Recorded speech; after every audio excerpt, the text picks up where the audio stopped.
we're talking about Lamar Jackson's contract, and they give him the non-exclusive tag where he's making, I believe, 32.7 million Right. in that range, 32 to 37 million dollars, and he can go seek a trade, and then five teams immediately come out and say we're not interested in Lamar Jackson. I'm like, that's weird. And then apparently the NFL's just like, we don't want to give out that much guaranteed money as Deshaun Watson. And as soon as the Browns gave him that guaranteed money, the NFL owners panicked. They're like, we can't have this at all. What are we doing going out here and giving Deshaun Watson, who's a very iffy if he's going to be good again, $230 million guaranteed. And then the Kyler Murray contract where they had to put a clause for him to study. And then reports keep coming out about him. He can't stay on the field. His teammate just took a shot at him, and then there's been rumblings around just about his behavior. And I don't think the Cardinals are the best franchise to lead him. Like, I love Kyler Murray.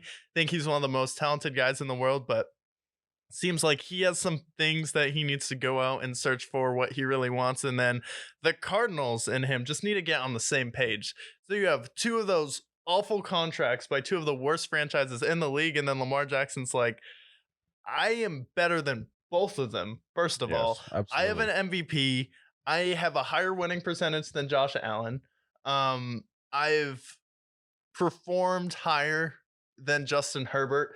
And then I'm worth 10 points as soon as I step on the football field. And guess what? I did this all without elite wide receiver talent. Like all these other quarterbacks have when they get paid elite wide receivers. Lamar did it without DeAndre Hopkins, without AJ Brown, without Stephon Diggs, without Jamar Chase, without Tyreek Hill. It's like, come on. What does the guy have to do to get paid?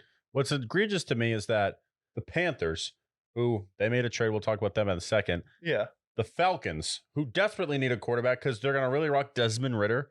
The Raiders, before they signed Jimmy G. And still, they signed Jimmy G over Lamar Jackson. That's egregious. And then a team like the Jets, a team like the Patriots said they weren't interested. Patriots could be a lot better with Lamar Jackson. All these teams that could have used a quarterback immediately went out an hour later after they did their due diligence. They said immediately, yes, we don't want to sign Lamar Jackson for whatever reason.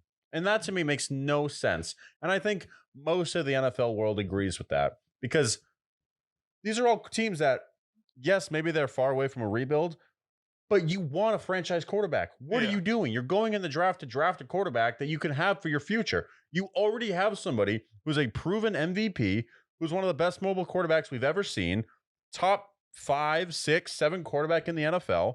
You get a team around him, and you have a Super Bowl contender instantly. Yeah, and there's plenty of teams who could use an upgrade at quarterback, and one that comes to the top of my head, like Dallas.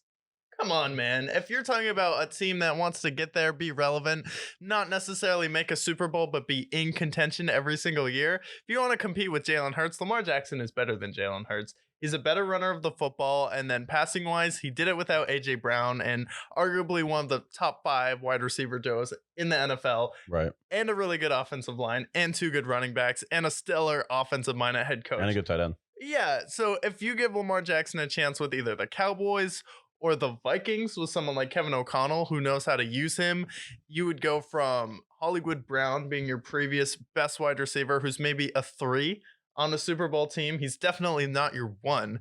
He's a good 2, a great 3. Yeah, you give him a chance to go out there with Minnesota, like with Justin Jefferson, who you could argue is the best wide receiver in the NFL. Yeah, Lamar Jackson would be smoking that division. And then him going head to head with the Lions, like it'd be something beautiful to see. And there needs to be a shift in powers right now. There's too many really good teams in the AFC. We have to get some talent over to the NFC. And I think Lamar Jackson moving to either the Vikings or the Cowboys just makes sense. I know